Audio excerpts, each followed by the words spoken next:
And what happened? Did they come breaking down doors? ¿Qué pasó? ¿Vinieron a romper la puerta? No, entraron al strip club y nos llevaron a todos. They came into the strip club and they took us all in. Y nos llevaron al Ministerio Público y tenía que ir un familiar por mí porque era necesario. Entonces, and they took us to a public ministry and I had to have my family around me because that was necessary. Tell us about that. Díganos usted eso. Fue mi hermana y mi cuñado por mí y en el momento que van a recogerme del Ministerio Público, para mí fue vergonzoso porque estaba vestida de una manera que era inapropiada para mi familia. Fue humillante. It was my sister and my sister-in-law who came to pick me up at the public ministry. It was so shameful for me because I was dressed in a way that was so inappropriate for my family. How did the police treat you? ¿Y cómo te trataron la policía? Sí, pienso que hace falta mucha sensibilidad porque las personas piensan que nosotras somos prostitutas porque realmente deseamos ser prostitutas y te tratan algunas veces bien y otras veces nos revictimizan en el trato. Bueno, para mí sí hubiese sido súper importante por lo menos que alguien me prestara un saco, algo para cubrir mi cuerpo. I think that there are discrepancies in the way they treat you. The thing is I think that they think that when someone's a prostitute, it's because someone really wants to be a prostitute.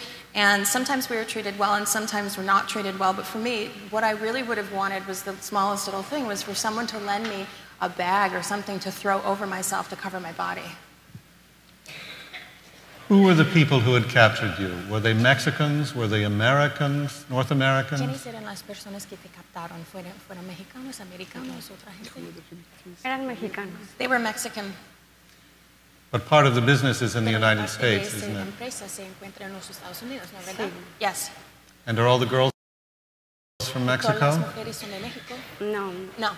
Había eslovacas, checas. No, there were Slovakians, Czech girls, cubanas, Cubans, mexicanas, Mexicans, norteamericanas, Americans, y latinoamericanas. and Latin Americans. It's a big business. Es una gran empresa. Es un gran corporativo que aún sigue funcionando. It's a big corporative that is working. Have you ever thought about going back into prostitution? ¿Has pensado en regresar en la prostitución? Nunca. No. And how were you saved over the long run? ¿Y cómo te salvaron? ¿Cómo tú has estado salvada? Okay. Yo vivo en una fundación. I live in a foundation. Y yo fui realmente rescatada desde que conocí a la diputada Rosi Orozco. ¿A la diputada? Sí. Rosi Orozco. I was rescued by the deputy Rosi. Yo me acerqué a ella y le solicité apoyo. I went up to her and I asked her for help. Y ella se comportó de una manera realmente muy humana. And she behaved in a way that was just so human. No me juzgó. She didn't judge me. No me revictimizó. She didn't re-victimize me. Me trató con amor. She treated me with love. Y ella conocía una fundación y fue así como empecé a tener esta etapa de reestructurar mi vida. And she knew about a foundation, and that's how I started to get on top of restructuring my life. Thank you very much. Gracias, muchas gracias.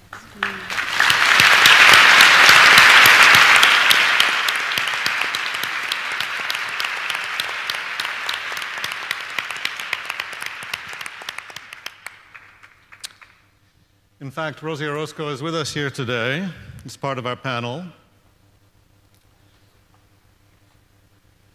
Mexico's border with the United States is known for being the frontier of the world's most lucrative trafficking in drugs. And now in a reusable, or some would say disposable product, women. As we saw Rosi mention in the video, it's estimated that tens of thousands of women like Esther are victims of trafficking.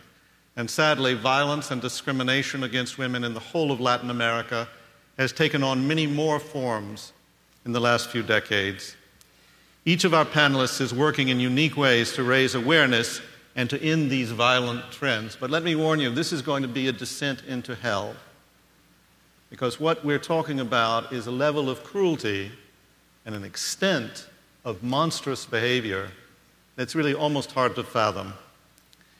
Silvia Hereda is a renowned investigative journalist who fearlessly covers what is called feminicidio in Guatemala.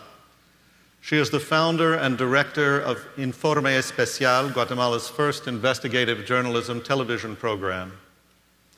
Gael Garcia Bernal is an actor, director, and producer. He created the 4 documentary films called The Invisibles in partnership with Amnesty International to tell the harrowing stories of migrants traveling through Central America and Mexico in search of greater opportunity. The most vulnerable on this journey are women. And of course, Congresswoman Rosi Orozco is the president of the Special Commission Against Human Trafficking. She has spent her term advocating for landmark legislation to prosecute trafficking rings and the men who use these prostitutes, who use these women, and to protect women and girls forced into prostitution. Just weeks ago, Rosi won a Senate seat in Mexico City. Congratulations, Rosi. Thank you.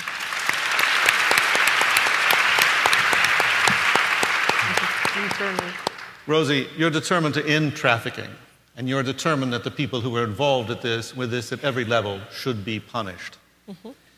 Give us a picture of the problem as it exists in Mexico, the extent of the problem, and why it's been on the rise, and who is responsible for this. Okay, I think first of all, our problem starts many years ago, like 500 years ago, it's history. Most of the pimps are from a region that is called Tlaxcala. Here in New York, we just have a case. Both countries have worked very good in a case that is called Case Granados here in New York. But many of the pimps are from that part of Mexico. So just one part of Mexico where it's like an industry. Yep. Being a pimp, taking advantage of women. A beautiful state, beautiful people there, but a town that has been growing the pimp system. And most of the girls that I have helped were captured by these people from Tlaxcala that are working here in the United States too. Including here in New York City. Yeah, Bronx and Brooklyn. Yeah, and they go for a carnival every year, just 2 weeks ago, and they show the girls to everybody while the victims are being hidden and are afraid they are in the light, you know, with the girls and also in a carnival. And it's really hard for the girls who has been captured. And this industry has been growing. And of course, now we have a president who really loves women. He really loves even the wife. And also I have another man who is... Even the wife? I mean, mainly I know the wife. His wife is a good friend of yours. A lot of women will think he's a man who really cares about women in Mexico, a lot of budget and a lot of for programs like never before. And I have another man who is working so hard against, and it's here, my husband, who helps me so much and also fund a lot of programs too. Well, I want to thank all the men who are trying to stop the other men from doing these terrible things. Yes, thank you.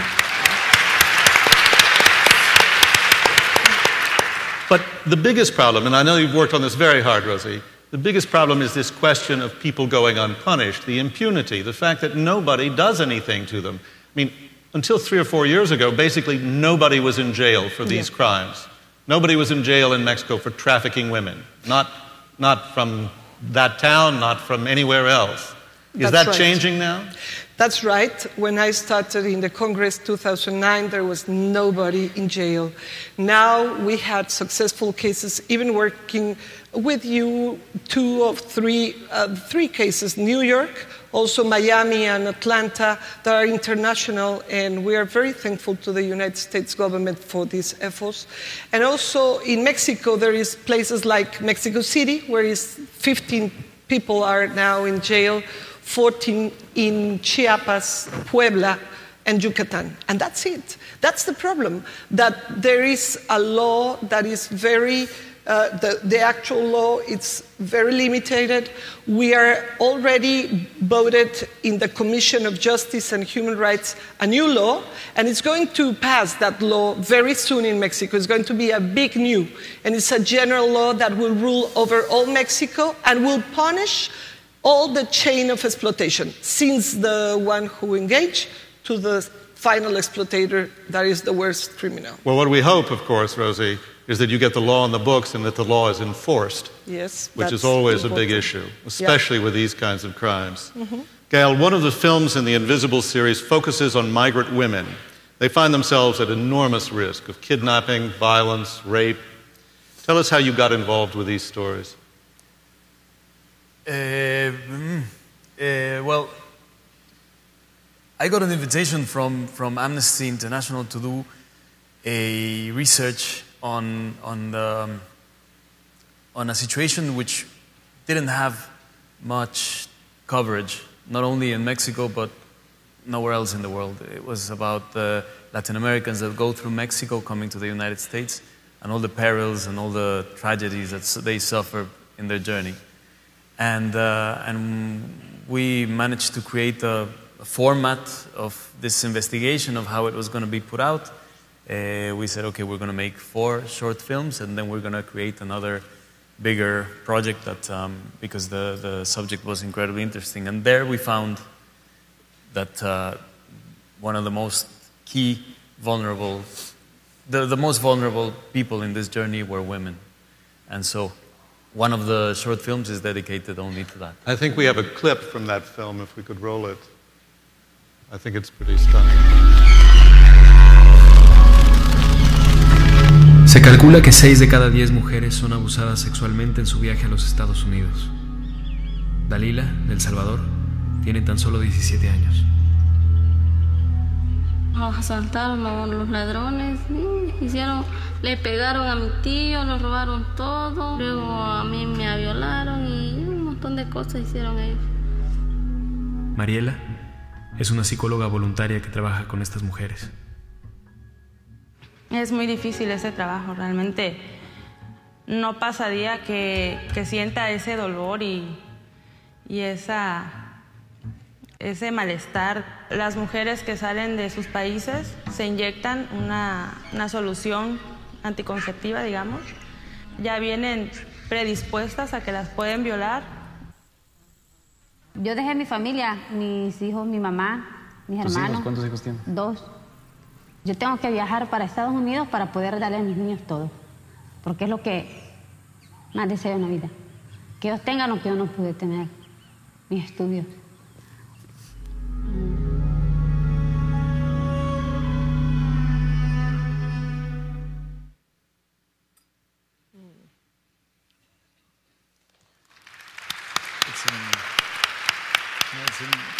Actually, you can look at it in YouTube. If you go and type The Invisibles, it's there. So, Gail, let me ask you a basic question about what we just saw. Do I understand that these women take this journey basically knowing that they are going to be raped or physically, sexually abused on this journey? That's why they're getting an injection to keep themselves from getting pregnant? well, yeah, I mean, when we did this investigation, the numbers of women coming or doing this route were going down. Less women were risking the journey because the situation was just getting to a point where it just 6 got in 10. 6 in 10 incredible. Yeah, suffered 6 in abuse 10. or rape. I mean, just to go back a little bit, I mean, when we talk about impunity in Mexico, I mean, I'm going to be very generous with the number I'm going to give, but more than 80% of all criminal cases in Mexico are impugned, let alone whatever Unpunished. they are. Unpunished, yes. So, I mean, and here the migrants are the ones in the bottom scale of this. It's still very, very difficult for them to achieve any visibility. That's why we called it the Invisibles, because they do this journey on the side tracks. They do this journey not through the main roads, but on the train tracks, trying to hide and trying to find a way of not being noticed so as not to be deported or so as not to be abused by sometimes by police officers, by the institutions. There's been, I mean, possibly one of the most gruesome and terrible killings that has happened in this century, which happened a couple of years ago in San Fernando, Tamaulipas, where 72 migrants were killed were put together in a garden of a house and killed, and some of them are without a name still. Some of them, they don't know where they're from, who they are. Their families in Central America or in Colombia or in Venezuela or in Brazil are still wondering where they are, what's happening with them, and amongst them there's a lot of women. Invisible in life and invisible in death as well. Yeah. Silvia, I hate to say it, but this is a segue to what you've been looking into. You're looking into what we're called feminicide, feminicidio, the murder of women. But it's not just women who are killed. It's women who are killed in a particular way, with a particular kind of brutality. I know the government numbers for the number of women who've suffered this kind of fate in Guatemala is something like 3,000 since the year 2000. But you think that's too low, don't you? Yeah, I have to tell you, more than 7,000 women have been murdered in the last 10 years. In Guatemala? In Guatemala. And as you were saying at the beginning, this is a story where we have to descend to hell and touch the misery. I'm a reporter, and my work intends to reveal hidden stories of this silent drama in Guatemala and Central America that is becoming an epidemic. You know, I always try to reconstruct the facts and search for the responsible. And every time I go to the morgues in Guatemala, what I have seen is just the most terrifying scenes that you can imagine. What have you seen? I can tell you around 49 women are killed every month, more than one a day. And the difference between the way a woman is murdered than a man is, first of all, they rape her, then they torture her, they cut their arms, their fingers, their legs. I have seen many times women that are just thrown away in pieces right next to the roads or next to the rivers. It's really like going to hell. Who is doing this? I mean, we're talking about a gang doing this? Is it some mafia doing this? Is it some... No, it's... there are different actors. Some of them can be their husbands. Then you have narco-traffic groups doing this. You have the gangs.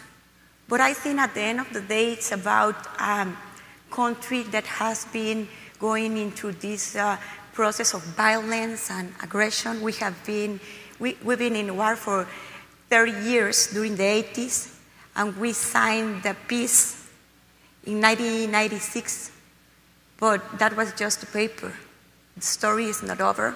During the war, the military and the guerrilla used techniques against the Mayan groups, raping women and also using some war methods like the Viet Congs, that where women were tortured, they cut their heads decapitate them. So there's a lot of war methods that are still in our society. That's why you see every day a lot of anger against women and misogyny. I think that's the word. Misogyny. Misogyny. What? 7,000 dead. How many people are in jail for these murders? I can tell you no more than 10 people. 99% of the cases are just in impunity. And, you know, as a storyteller, my challenge is to put a face to a mother, to a girl, to the teenager that had been murdered, to get into their stories and just reveal what happens and the dreams that were just cut in 1,000 pieces. Otherwise, we just got numbers. And this is a drama that has been silenced for years. Here in the United States, all over the world, you never read anything about what is happening in Guatemala. You read about the war, you read about narco traffic, but know about this issue because when you come from a country that has been in war, people used to have fear, and we used to live in a culture of silence. So the challenge is to break the culture of silence and give the voice to the people that have been murdered. This is a terrible kind of terrorism. And I think it can only exist in the kind of society where women are regarded as less than human.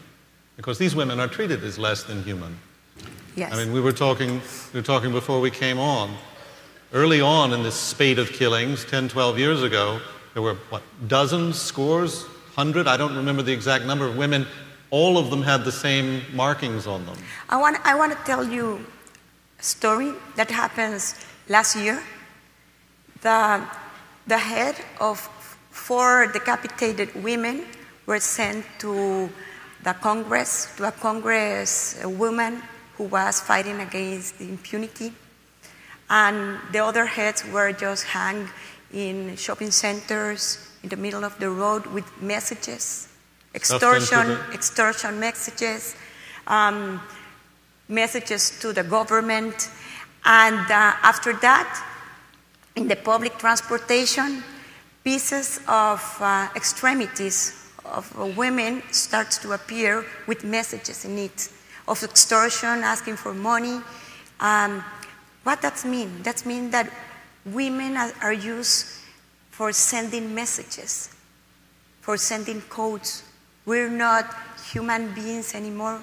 We're just a code. Silvia, Rosi, how can you live in these places as women? Well, one of our girls that is in the book that I wrote, From Heaven to Hell in One Day, it's from Guatemala. And the father murdered the mother, it's in the book, and with a machete. And then he took the girl to Cancun to sexually exploited. She was 7 years old.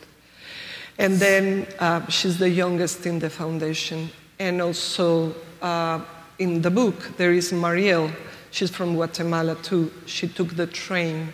And she was caught in Veracruz. And she was forced to labor exploitation. She had to cook. She had to wash the clothes of the murderers who were cutting in pieces the migrants. And she had to wash all the blood, all the pieces of meat. And that's in my book. It's from Guatemala too. And I think people are dehumanized. It's terrible. Because some of the girls that are sexually exploited, they want to be dead. Like Esther, she was telling me yesterday, Rosi, I start to feel my body. Before I disconnected my body from my brain, I didn't want to feel. 5 years she was trying to die. She tried to take her life away many times. When she started to tell me what happened, I was listening to her for 5 hours, and I cried for 16 hours. My husband said that I was crying at night, and she tried to take again out her life. That was Sunday. Thursday, she tried to kill herself again. From that day, she is having treatment, of course, psychologist, of course, but now she's so successful. She's going to open her beauty parlor. She's helping with other girls. She has a study, and she is living a life. But Rosi, I think that's great for Esther, and I'm very happy for her, although she still has to live a semi-secret life because the organization that enslaved her is still all over the place, including in the United States. But aren't you afraid for yourself? Does your daughter live in Mexico City with you? She doesn't, does she? No, I can't. And Sylvia, aren't you afraid for yourself? No, I'm not. Wow. No, I think, you know, being a journalist and having the gift to have a voice, it's a very powerful tool to help people. And as Mahatma Gandhi said, if it is not me, who? So I think it is important to be responsible and use our gift to help all these people, you know. At this time, I'm trying to make a feature film about what is happening in Guatemala. I'm trying to raise the funds because I think it's important, very important, to get the story into the world, the real story, to put a face, a name, a dream in each woman that have been murdered. And also, I'm trying to work in this project of nonviolent communication that has been done in Costa Rica and Medellin, Colombia. And it's about working in the culture of peace. How do you transform the fear, the anger into peace? How can you manage your anger in a society that has been always in war? So I think there are solutions. And I think the challenge is not only make the denounce, but find solutions. And there are. We have seen how Colombia or Costa Rica have been doing a great job in this. Gail, I don't want to put you on the spot. I know it's not you. But what's wrong with these guys? Okay. What's wrong with these men in this society? I want to add, and this perhaps is a kind of a roundup of everything that we've been talking about. Let's remember, the problem is not only misogyny and machismo, because misogyny and machismo exists everywhere. The problem is about social justice. It is about social justice. It is not about, because it would be, it's the most superficial way to think that this is because of only thinking that women are on a lesser scale. It is not only that. But it is that. It is not only that. No. It is social justice for men, for women, for children, for everybody. It is about, I mean, we're talking about all these deaths that are happening, and that and this brutality that exists, and that is not. Let's say it's not. It doesn't discriminate. It goes against all living things: men, women, children, dogs, plants, everything. And I'm just not sure that's true, Gail. I think that from what I've heard here and from what I've read before coming here, it seems to me that women are special targets and that they are special victims. What the problem is, and that the kind of violence that's being perpetrated against them is a special and particularly horrible kind of violence. Women are the most vulnerable in this lack of social justice. Definitely. Yeah. They are. I grew up with a single mother in Mexico, and I invite you to come around and see what it is like. Also to have this, to maybe get more of an idea of what I'm talking about, social justice, and perhaps the scope of what I'm trying to mention here, because it spans. It's not limitative. It includes everything. Okay. And also, you know, I would like to just to make the last reflection. There's a huge amount of this murder that have been perpetrated by narco-trafficking groups. And by drug traffickers, yeah. Yeah, narco-traffickers. So we as Central American, we're just a bridge where the drugs just pass from South America to the United States. 99% of the drugs that pass in our region is consumed in the United States. So, yeah, I think that's something we need to remember when we talk about this. We're putting the blood of the people, and we have to find out a problem for narco-trafficking, because I always say the bridge of Central America is a bridge of blood, where rivers of blood runs every day. And they all run to So America. I think it concerns the whole society. Yeah, I think we can't step aside from our own responsibility for what's happening to women, what's happening to society south of the border, especially where the drugs are concerned. I think we've just about run out of time. And only to tell you that what you were saying about men, it's something that we have to think about it. I hate to hear that we call them Johns. They are not Johns. I didn't call them Johns. No, I know, but here we hear that the sexual exploitators are Johns. I know. We have to change what the you Johns. want to say, what you're saying, and we talked about this before, is that the question of trafficking, the question of prostitution can never be addressed as long as the men who use these women can walk away scot-free. Exactly. We have to punish the final exploitators. They are criminals. Listen, I want to thank you all for helping bring these issues to light. Our next segment will shift gears a little to another pressing issue, healthcare. Watch this. Or don't watch this.